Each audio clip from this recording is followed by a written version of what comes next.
धनु हा तेच म्हणतो या भाऊ आले या भाऊ बहिणी परळीच्या इतिहासामध्ये नांदी ठरणाऱ्या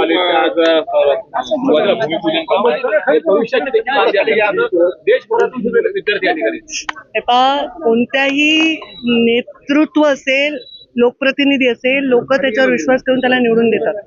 जेव्हा या परळीमध्ये राजकारणाची सुरुवात मुंडे साहेबांनी केली तेव्हा पण या परळीच्या विकासामध्ये एक एक गोष्ट ते वाढवत गेले. या ठिकाणी त्यांनी कारखाने काढले, वेगवेगळ्या सोयी सुविधा केल्या. मग आता अजून जग वाढलंय, आता आम्ही काय केलं पाहिजे? आता आपल्या मुलं, जी तरुण पिढी आहे, त्यांना शिक्षणासाठी बाहेर जावं लागतं.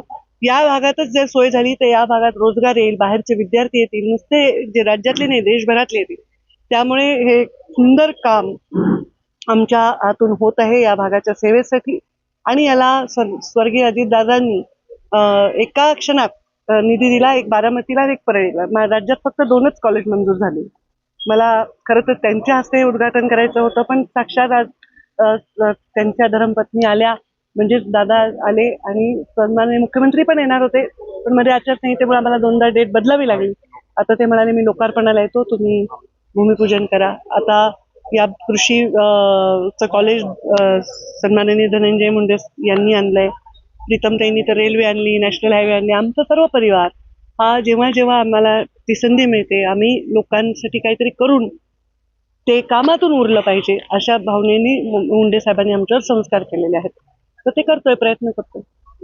मात्र एकंदरीत आज राज्याच्या राजकारणामध्ये पृथ्वीराज बाबांनी देखील एक वक्तव्य केलं.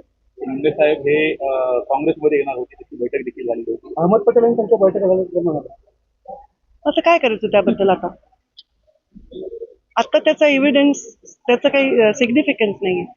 मुंडे साहेब आता हयात नाही आहेत आणि त्यामुळे आता त्यांच्याविषयी काही आता वक्तव्य आम्ही करणं जे तिथे उपस्थित नाही ते उचित नाही आणि त्याचं आता औचित्य नाही. मुळात असं काही तुमच्या काय करणार आहेत तुम्ही? त्याचं आहे का? एवढा विकास घालवला का? 500-600 कोटी आणले तर तुम्ही नसणाऱ्या माणसाचं वक्तव्य आज काढणं त्याचा दाखला त्यांनाच मी एक सांगते,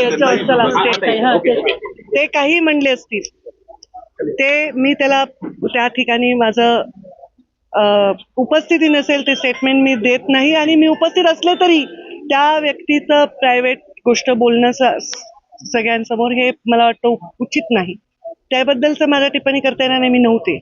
पण मला जे माझे वडील कळले ते या कमळातच जन्मले आणि कमळातच ते विसावलेले आहेत. आणि हे त्यांची पूर्ण जी जर्नी आहे ती जर्नी आहे. आता राजकारणामध्ये आजच्या परिस्थितीमध्ये अजूनही त्यांचं नाव लोक घेतात, कोणत्याही अर्थाने. मी नाही म्हणत की पृथ्वीराज बाबांनी अनादराने घेतलंय, आदरानेच घेतलं असेल. आता माझ्याविषयी परवा वडवट्टीवारांनी टिप्पणी केली, ते पण अनादर करत नाही. मीडिया काय करतो, कुठल्या तरी एखाद्या कार्यक्रमातले एक स्टेटमेंट घेऊन असं झालं पंकजा मुंडे नाराज आहे. काही नाराज नाही, निराश नाही, मस्त आहे, खाते पिते, समाजासाठी काम करण्यासाठी पूर्णपणे कष्टाने जगते. माझ्या बापांनी पण आयुष्यात शेवटचा श्वास समाजाच्या सेवेत घेतलेला आहे आणि त्यामुळे पहिले पक्ष नंतर आधी राज्य. आमच्या पक्षाची शिकवण आहे, आधी राष्ट्र आहे मग पक्ष आहे. ज्या संघटनेला मुंडे साहेबांनी एवढा मोठा वटवृक्ष बनवलं, त्या मुंडे साहेबांनी त्या संघटनेला जे दिलंय त्यानंतर मला वाटत नाही की अशा पद्धतीने त्यांच्याविषयी विचार आता करण्याची आवश्यकता आहे. विरोधी पक्षातील काँग्रेस असेल वारंवार अशा पद्धतीने जे स्टेटमेंट तुमच्या बाबतीत असेल किंवा माझ्या बाबतीत त्यांनी जे स्टेटमेंट केलं ते तुमच्यामुळे केलं. तुम्ही असा बूम लावला त्यांना आणि विचारलं की पंकजा मुंडे नाराज आहेत, निराश आहेत. तुम्ही मला विचारलं का मी नाराज आहे का निराश आहे?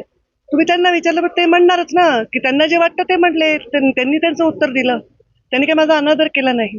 त्यामुळे मी कुणालाही दोष देत नाही. मी एवढंच सांगते की ज्या ठिकाणी मी आणि असे खूप कमी परिवार आहेत जे त्या संघटनेला बांधलेले आहेत आणि त्या संघटनेचे काही वादळ येऊ, काही त्रास होऊ किंवा चांगलं होऊ, त्या चांगलं झाल्यावर माजत नाही, त्रास झाल्यावर म्हणजे त्याची भावना बदलत नाही. तर त्या पद्धतीने आम्ही जगलेलो आहोत सन्मानाने. त्यामुळे मला त्यांना दोष द्यायचा नाहीये, कोणालाही. ना पृथ्वीराज बाबाला द्यायचंय, ना वडवट्टीवारांना द्यायचंय. मला दोष द्यायचाय की माझ्या बंजारा समाजाच्या वसंतराव नाईक जयंतीच्या वाक्याला तुम्ही बातमी बनवल्यामुळे त्यांनी उत्तर दिलं. मग त्यामुळे मी त्यांनाही दोष देणार नाही आणि कोणाला दोष देणार नाही. त्यामुळे अर्थाचे अनर्थ करू नका. अर्थात सुद्धा बातम्या असतात रे, अनर्थातच बातम्या नसतात. बीड जिल्ह्याच्या विकासाच्या दृष्टीने कृषी महाविद्यालयानंतर आता पशुवैद्यकीय महाविद्यालय आलेले ताई, आता मी एक मीडियावर विद्यालय काढणार आहे. अहमद पटेल साहेब पण नाही, स्वर्गीय मुंडे त्यांचं साहेब. बाईट घ्या. मीडियावर विद्यालय आणि काढणार. अशी जर्नलिझम होत नाही. कृषी बातमी अशी महाविद्यालयाच्या नंतर आता पशुवैद्यकीय महाविद्यालय आलेलं आहे. ते- जिल्ह्याच्या दृष्टीने जिल्ह्याच्या दृष्टीने नाही तर राज्याच्या आणि देशाच्या दृष्टीने आमचा प्रयत्न एवढाच आहे की जिल्ह्याचं नाव हे देशभरात जावं, आंतरराष्ट्रीय पातळीवर जावं. या अशा वास्तू उभ्या कराव्यात की जिथं या शैक्षणिक दालनामध्ये देशभरातून आंतरराष्ट्रीय पातळीवरून विद्यार्थ्यांनी शिकण्यासाठी इथं आलं तर स्वाभाविकच या जिल्ह्याचं नाव विकासाच्या दृष्टीने फार मोठं होतं देश पातळीवर. ते आमचा करायचा प्रयत्न आहे. हे जे प्रयत्न आहे त्याची जाणीव आपल्यालाही असू द्या एवढीच आमची आणि विनंती आहे. माझाच कॅमेरा मागे रेकॉर्ड करते, त्यामुळे जर चुकीचे माझे स्टेटमेंट लावले तर हक्कभंग आणले. धनु हा तेच म्हणतो. या भाऊ आले. या भाऊ बहीण परळीच्या इतिहासामध्ये नांदेड ठरणाऱ्या कॉलेजच्या आज भूमिपूजन भविष्याचे देखील आज या ठिकाणी देशभरातून सगळे विद्यार्थी या ठिकाणी. हे पहा, कोणत्याही नेतृत्व असेल, लोकप्रतिनिधी असेल, लोक त्याच्यावर विश्वास ठेवून त्याला निवडून देतात. जेव्हा या परळीमध्ये राजकारणाची सुरुवात मुंडे साहेबांनी केली तेव्हा पण या परळीच्या विकासामध्ये एक एक गोष्ट ते वाढवत गेले. या ठिकाणी त्यांनी कारखाने काढले, वेगवेगळ्या सोयी सुविधा केल्या. मग आता अजून जग वाढलंय, आता आम्ही काय केलं पाहिजे? आता आपल्या मुलं, जी तरुण पिढी आहे, त्यांना शिक्षणासाठी बाहेर जावं लागतं. या भागातच जर सोय झाली तर या भागात रोजगार येईल, बाहेरचे विद्यार्थी येतील, नुसते जे राज्यातले नाही देशभरातले येतील. त्यामुळे हे सुंदर काम आमच्या हातून होत आहे या भागाच्या सेवेसाठी. आणि याला स्वर्गीय अजितदादांनी एका क्षणात निधी दिला, एक बारामतीला आणि एक परळीला. राज्यात फक्त 2च कॉलेज मंजूर झाले. मला खरं तर त्यांच्या हस्ते उद्घाटन करायचं होतं, पण साक्षात आज त्यांच्या धर्मपत्नी आल्या, म्हणजेच दादा आले आणि सन्माननीय मुख्यमंत्री पण येणार होते, पण मध्ये आचारसंहितेमुळे आम्हाला 2दा डेट बदलावी लागली. आता ते म्हणाले मी लोकार्पणाला येतो, तुम्ही भूमिपूजन करा. आता या कृषी कॉलेज सन्माननीय धनंजय मुंडे यांनी आणलंय, प्रीतमताईंनी तर रेल्वे आणली, नॅशनल हायवे आणली. आमचा सर्व परिवार हा जेव्हा जेव्हा आम्हाला ती संधी मिळते आम्ही लोकांसाठी काहीतरी करून ते कामातून उरलं पाहिजे अशा भावनेने मुंडे साहेबांनी आमच्यावर संस्कार केलेले आहेत. तर ते करतोय, प्रयत्न करतोय. मात्र एकंदरीत जर बघितलं आज राज्याच्या राजकारणामध्ये आज पृथ्वीराज बाबांनी देखील एक वक्तव्य केलं.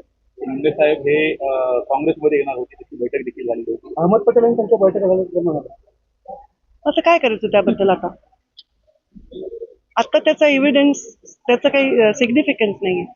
मुंडे साहेब आता हयात नाही आहेत आणि त्यामुळे आता त्यांच्याविषयी काही आता वक्तव्य आम्ही करणं जे तिथे उपस्थित नाही ते उचित नाही आणि त्याचं आता औचित्य नाही. मुळात असं काही तुमच्या काय करणार आहेत तुम्ही? त्याचं आहे का? एवढा विकास घालवला का? 500-600 कोटी आणले तर तुम्ही नसणाऱ्या माणसाचं वक्तव्य आज काढणं त्याचा दाखला त्यांनाच मी एक सांगते, चला ते काही म्हणले असतील ते मी त्याला त्या ठिकाणी माझं उपस्थिती नसेल ते स्टेटमेंट मी देत नाही. आणि मी उपस्थित असले तरी त्या व्यक्तीचं प्रायव्हेट गोष्ट बोलणं सगळ्यांसमोर हे मला वाटतं उचित नाही. त्याबद्दलचं मला टिप्पणी करता येणार नाही, मी नव्हते. पण मला जे माझे वडील कळले ते या कमळातच जन्मले आणि कमळातच ते विसावलेले आहेत. आणि हे त्यांची पूर्ण जी जर्नी आहे ती जर्नी आहे. आता राजकारणामध्ये आजच्या परिस्थितीमध्ये अजूनही त्यांचं नाव लोक घेतात कोणत्याही अर्थाने. मी नाही म्हणत की पृथ्वीराज बाबांनी अनादराने घेतलंय, आदरानेच घेतलं असेल. आता माझ्याविषयी परवा वडवट्टीवारांनी टिप्पणी केली, ते पण अनादर करत नाही. मीडिया काय करतो, कुठल्या तरी एखाद्या कार्यक्रमातलं एक स्टेटमेंट घेऊन असं झालं पंकजा मुंडे नाराज आहे. काही नाराज नाही, निराश नाही, मस्त आहे, खाते पिते, समाजासाठी काम करण्यासाठी पूर्णपणे कष्टाने जगते. माझ्या बापांनी पण आयुष्यात शेवटचा श्वास समाजाच्या सेवेत घेतलेला आहे आणि त्यामुळे पहिले पक्ष नंतर आधी राज्य. आमच्या पक्षाची शिकवण आहे, आधी राष्ट्र आहे मग पक्ष आहे. ज्या संघटनेला मुंडे साहेबांनी एवढा मोठा वटवृक्ष बनवलं, त्या मुंडे साहेबांनी त्या संघटनेला जे दिलंय त्यानंतर मला वाटत नाही की अशा पद्धतीने त्यांच्याविषयी विचार आता करण्याची आवश्यकता आहे. विरोधी पक्षातील काँग्रेस असेल वारंवार अशा पद्धतीने जे स्टेटमेंट करतात तुमच्या बाबतीत असेल किंवा माझ्या बाबतीत त्यांनी जे स्टेटमेंट केलं ते तुमच्यामुळे केलं. तुम्ही असा बूम लावला त्यांना आणि विचारलं की पंकजा मुंडे नाराज आहेत, निराश आहेत. तुम्ही मला विचारलं का मी नाराज आहे का निराश आहे? तुम्ही त्यांना विचारलं पण ते म्हणणारच ना की त्यांना जे वाटतं ते म्हटले, त्यांनी त्यांचं उत्तर दिलं. त्यांनी काही माझा अनादर केला नाही, त्यामुळे मी कुणालाही दोष देत नाही. मी एवढंच सांगते की ज्या ठिकाणी मी आणि असे खूप कमी परिवार आहेत जे त्या संघटनेला बांधलेले आहेत आणि त्या संघटनेचे काही वादळ येऊ, काही त्रास होऊ किंवा चांगलं होऊ, त्या चांगलं झाल्यावर माजत नाही, त्रास झाल्यावर म्हणजे त्याची भावना बदलत नाही. तर त्या पद्धतीने आम्ही जगलेलो आहोत सन्मानाने. त्यामुळे मला त्यांना दोष द्यायचा नाहीये कोणालाही, ना पृथ्वीराज बाबाला द्यायचंय ना वडवट्टीवारांना द्यायचंय. मला दोष द्यायचा की माझ्या बंजारा समाजाच्या वसंतराव नाईक जयंतीच्या वाक्याला तुम्ही बातमी बनवल्यामुळे त्यांनी उत्तर दिलं. मग त्यामुळे मी त्यांनाही दोष देणार नाही आणि कोणाला दोष देणार नाही. त्यामुळे अर्थाचे अनर्थ करू नका. अर्थात सुद्धा बातम्या असतात रे, अनर्थातच बातम्या नसतात. आणि बीड जर्नलिझम जिल्ह्याच्या मध्ये दोन विकासाच्या व्यक्ती जे दृष्टीने कृषी नाहीये, महाविद्यालय नंतर आता पशुवैद्यकीय महाविद्यालय आलेले ताई. आता मी एक मीडियावर विद्यालय काढणार आहे. अहमद पटेल साहेब पण नाही, स्वर्गीय मुंडे त्यांचं साहेब. बाईट घ्या. मीडियावर आणि विद्यालय. अशी जर्नलिझम होत नाही.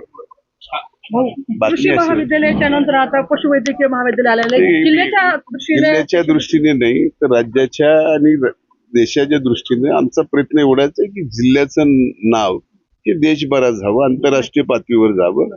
या अशा वास्तू उभ्या कराव्यात की जिथं या शैक्षणिक दालनामध्ये देशभरातून आंतरराष्ट्रीय पातळीवरून विद्यार्थ्यांनी शिकण्यासाठी इथं आलं तर स्वाभाविकच या जिल्ह्याचं नाव विकासाच्या दृष्टीने फार मोठं होतं देश पातळीवर.